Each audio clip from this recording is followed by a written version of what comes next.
আসসালামু আলাইকুম।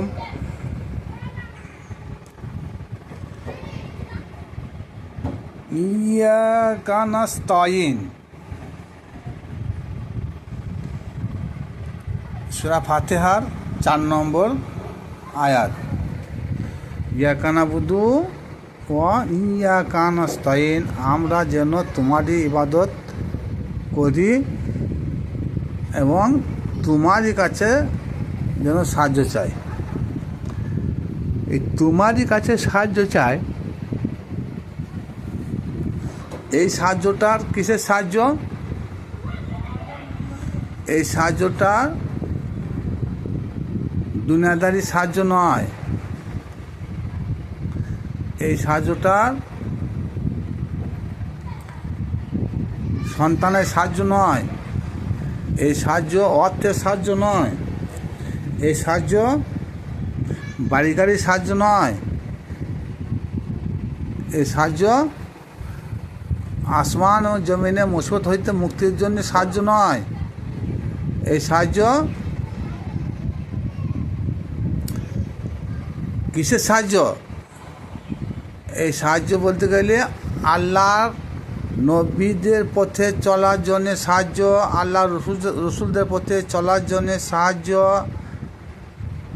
সিদ্দিকিন ব্যক্তিদের পথে চলার জন্যে সাহায্য, শহীদদের পথে চলার জন্যে সাহায্য, সলেহীন নেককার বান্দাদের পথে চলার জন্যে সাহায্য চানো হয়।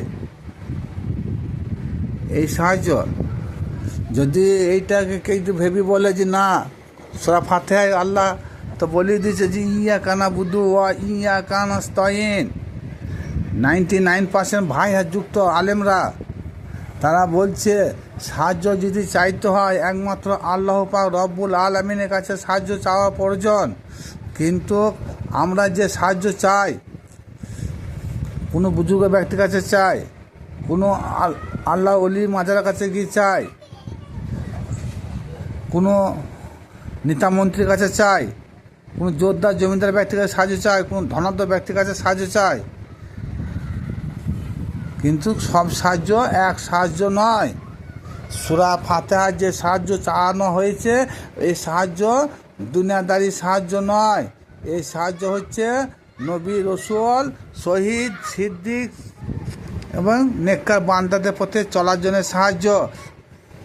কারণ যদি আল্লাহর কাছে সাহায্য চাইতে হয়, যেসব ভাইরাসযুক্ত আলেমরা বলছে, সেই আলেমদের কাছে আমার একটাই প্রশ্ন, আমি বলতে চাই যে সেই আলেমের বাড়ির স্ত্রীর যদি একটা স্ত্রী হোক কি তা মেয়ে হোক,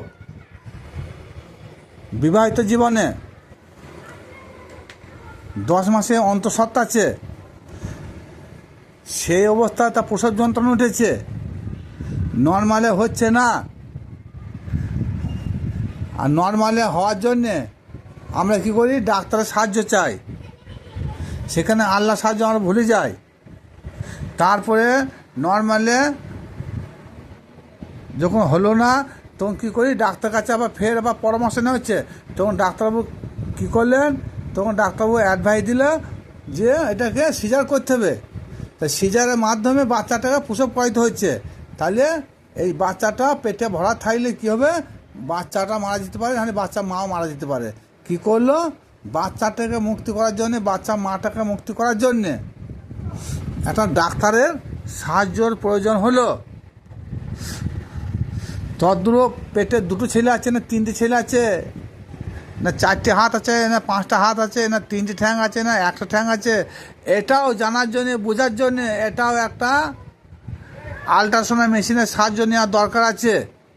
একটা লোককে চলাফেরার মাধ্যমে হাত পা ভেঙে যাচ্ছে, সেখানেও সে ভেঙেছে, কীভাবে ভেঙেছে সেটা জানার জন্যে সেটাও একটা আল্ট্রাসাউন্ড মেশিনের সাহায্য দরকার আছে। এবং সেটাকে মেরামত করতে হলে, সুস্থ করতে হলে সেখানে একটা ডাক্তারবাবুর ট্রিটমেন্টের দরকার, সেটা একটা সাহায্য দরকার হচ্ছে। আমাদের বিভিন্ন ধরনের অসুখ বিসুখ হলে সেখানে আল্লাহর কাছে সাহায্য না চেয়ে সেখানে একটা ডাক্তারবাবুর কাছে সাহায্য চানো হয়, কীভাবে রুগীটা তাড়াতাড়ি সুস্থ হবে। মাথায় টিউমার হয়েছে, ব্রেন টিউমার হয়েছে, ওষুধে ভালো হচ্ছে না, দোয়াতে ভালো হচ্ছে না, কী করা যাবে? হ্যাঁ, একটা উপায়, যে ডাক্তারের শরণাপন্ন হতে হবে। ডাক্তারের সাহায্য ছাড়া এই রুগীটা বাঁচতে পারে না। ডাক্তারের সাহায্য নিয়ে কী হলো? ব্রেন অপারেশন করা হলো। তদ্রূপ হার্টের কার্ডিও সমস্যা চলছে, হার্টের প্যালপিটেশন চলছে, দুম কষ্ট হচ্ছে, বুক ধরপড় করছে, বুকের যন্ত্রণা হচ্ছে। ডাক্তারবাবু পরামর্শ দিল যে কী হলো, যে ঠিক আছে একটা ইকো করো, একটা ইকোর মাধ্যমে, ইকোর সাহায্যে বোঝা গেল যে হার্টের সমস্যাটা ভালো না খারাপ, সেটা বোঝা গেল। হার্টের সাহায্য খুব খারাপ প্রমাণ হলো ইকো করার মাধ্যমে। যেমন ইকো করার মাধ্যমে যে হার্টের কন্ডিশন করে ভালো নয়, খারাপ পরিস্থিতি, তখন ডাক্তারবাবু কী বলেন যে রুগীটাকে বাঁচানো মুশকিল। তখন সেই রুগীর গার্জেন ডাক্তারবাবু হাতে পায়ে ধরতে লাগলো, খুব তাড়াতাড়ি আমার রুগীটা সুস্থ করুন। তো সেই রুগীটাকে ডাক্তারের মাধ্যমে সুস্থ করা হলো। এটাও ডাক্তারের সাহায্য। তো এরকম একাধিক সাহায্য আমাদের একে অপরের প্রতি নিয়ে থাকি বা করেও থাকি। কিন্তু সূরা ফাতিহায় যে সাহায্য কথা আল্লাহ পাক রব্বুল আলামিন বলেছেন, এই সাহায্য কোনো অসুরের সাহায্য নয়, সন্তানের সাহায্য নয়। এই সাহায্য আল্লাহর মনোনীত বান্দাদের পথে চলার জন্য সাহায্য। সে আল্লাহর মনোনীত নেককার বান্দাদের পথে চলার জন্য সাহায্য, পরকালের মুক্তির জন্যে। সব সাহায্য এক নয়। যাহারা বলেন ইয়া কানা বুদ্ধ ইয়া কানা স্তাইন, আমরা আল্লাহ তোমার কাছে একমাত্র সাহায্য চাই, কিন্তু সব সাহায্যের প্রকারভেদ আছে। কিন্তু এখানে সূরা ফাতিহার সাহায্যের প্রকারভেদ, যে সরল সঠিক পথে চলার জন্য সাহায্য। ইয়া কানা বুদ্ধ ইয়া কানা স্তাইন ইহদিনা সিরাতুল মুস্তাকিম, সহজ সরল পথে চলার জন্য সাহায্য। বেঁকা পথে চলার জন্য সাহায্য চানো হয়নি, আকাশ পথে চলার জন্য সাহায্য চানো হয়নি, আগুনের উপরে চলার জন্য সাহায্য চানো হয়নি, আকাশে পাখির মতো ডানা করে আকাশে উড়ে যাওয়ার জন্য সাহায্য চানো হয়নি, কোনো কেরামতি দেখাবার জন্য সাহায্য চানো হয়নি। এই সাহায্যটা হচ্ছে নেককার বান্দাদের পথে চলার জন্য সাহায্য, এবং নেককার বান্দাদের পথে চলাফেরা করার পর পরকালে মুক্তির আশায় যে সাহায্য, সেই সাহায্য হচ্ছে ইহদিনা সিরাতুল মুস্তাকিমের পথে সাহায্য। সব সাহায্য এক নয়। সুতরাং তারপরেও আল্লাহ পাক রব্বুল আলামিন আল কোরআনের মধ্যে বান্দার কাছে তিনি সাহায্য চেয়েছেন। এই সাহায্য আল্লাহ বান্দার কাছে কিসে সাহায্য চেয়েছে? তিনি অভাবের জন্য সাহায্য চাই নাই, সন্তানের জন্য সাহায্য চাই নাই, পোশাক পরিচ্ছদের জন্য সাহায্য চাওয়ানো হয়নি, বাড়ি গাড়ির জন্য সাহায্য চাইনি আল্লাহ। এই সাহায্য কিসের জন্য চেয়েছে আল্লাহ?